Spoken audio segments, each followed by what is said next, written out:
Un convoi d'ambulance dans la nuit de Montevideo. C'était il y a 2 semaines. Les voitures se gardent devant l'aéroport.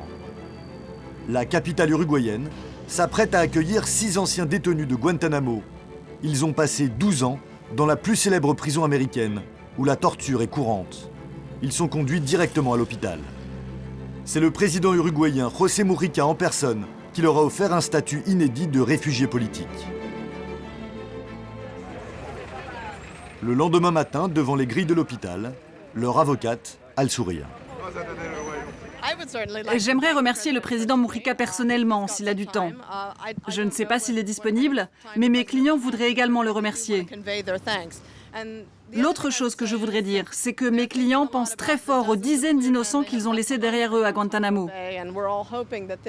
Nous espérons tous que cet exemple positif en Uruguay encouragera d'autres pays en Amérique du Sud à accueillir certains de ces hommes innocents. Ces 6 hommes, voici leurs fiches du ministère de la Défense américain.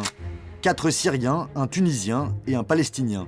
Ils ont été capturés en Afghanistan en 2002. Comme les autres prisonniers de Guantanamo, ils n'ont été ni jugés ni condamnés par un tribunal, mais ils sont présentés comme hautement dangereux pour les intérêts des Américains ou de leurs alliés.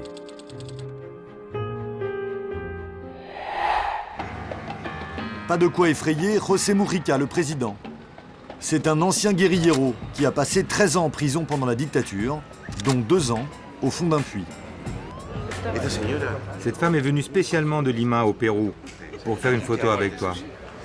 Il est extrêmement populaire et pas toujours facile d'accès. Tu peux demander à Dieu ou à la Vierge Marie. Si je te dis que j'ai pas le temps de répondre à ton interview, c'est que j'ai pas le temps. Mujica est célèbre entre autres pour sa politique sociale, pour avoir légalisé le mariage gay puis le cannabis en Uruguay, et pour ses discours dénonçant l'impérialisme américain. Il s'apprête à passer la main en mars prochain.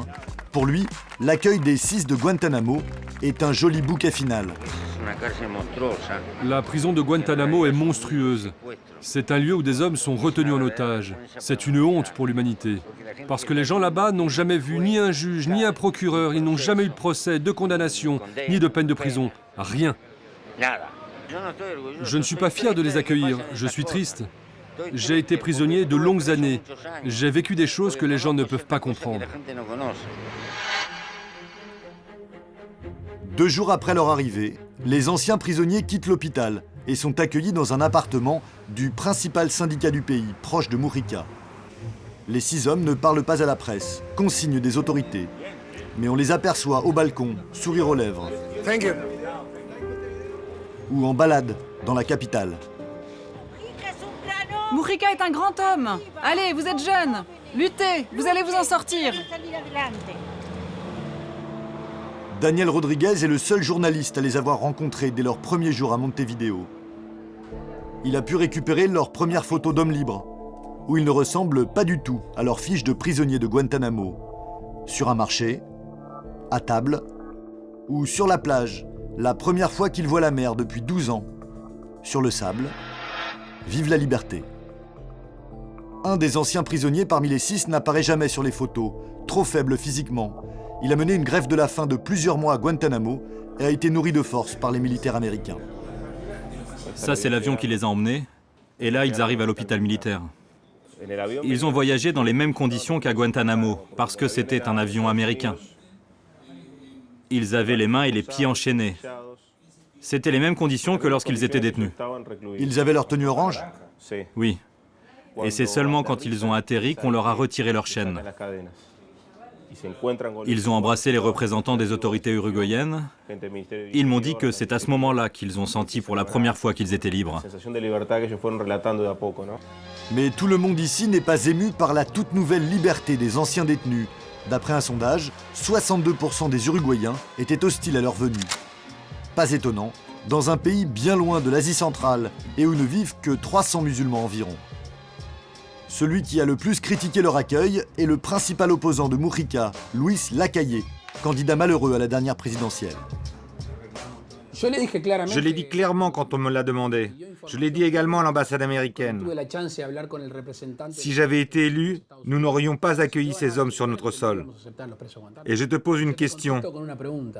S'ils ne sont pas dangereux, pourquoi les États-Unis ne les gardent-ils pas chez eux, au lieu de les envoyer ici, en Uruguay? Jusqu'à cette semaine, Mujica restait muet face aux critiques. Mais mardi dernier, il convoque la presse en dernière minute pour justifier à nouveau sa décision. Dans ses mains, un document qui vient d'arriver tout droit de Washington et qui doit rassurer, selon lui, la population. Il n'y a aucune information qui démontre que ces personnes ont participé de près ou de loin à une quelconque activité terroriste contre les États-Unis ou leurs alliés. Un document qui contredit totalement les fiches de prisonniers de Guantanamo. En réalité, les 6 hommes ont été déclarés innocents et libérables dès 2009. S'ils sont restés 5 ans de plus, c'est qu'aucun pays ne voulait les accueillir. Notre pays a pris position pour une cause juste et humanitaire. Et c'est une position dont l'Uruguay doit être fier, parce qu'avec le temps, le monde entier en prendra conscience.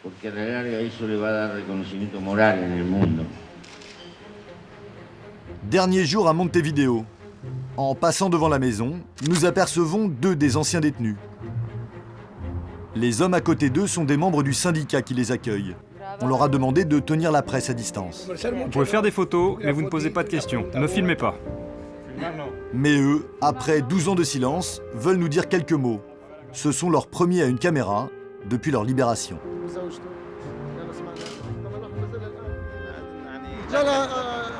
Au moment où je suis sorti, au moment où j'ai passé la porte de Guantanamo, j'ai tout oublié. C'est le passé. C'est derrière. Je l'oublie. Je ne veux pas me souvenir de Guantanamo.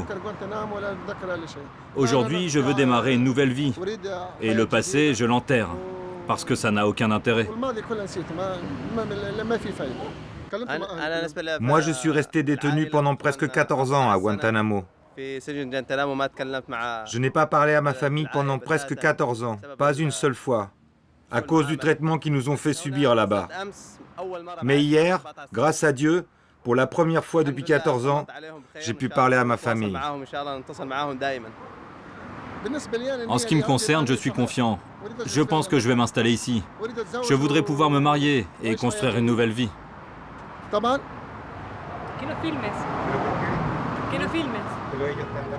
Fin de l'interview, mais le message est passé.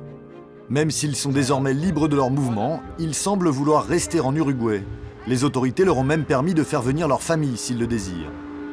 6 cas de détenus de Guantanamo réglés, mais il reste là-bas 136 prisonniers, dont une soixantaine considérés comme innocents et inoffensifs, mais qu'aucun pays n'a accepté d'accueillir jusqu'à maintenant.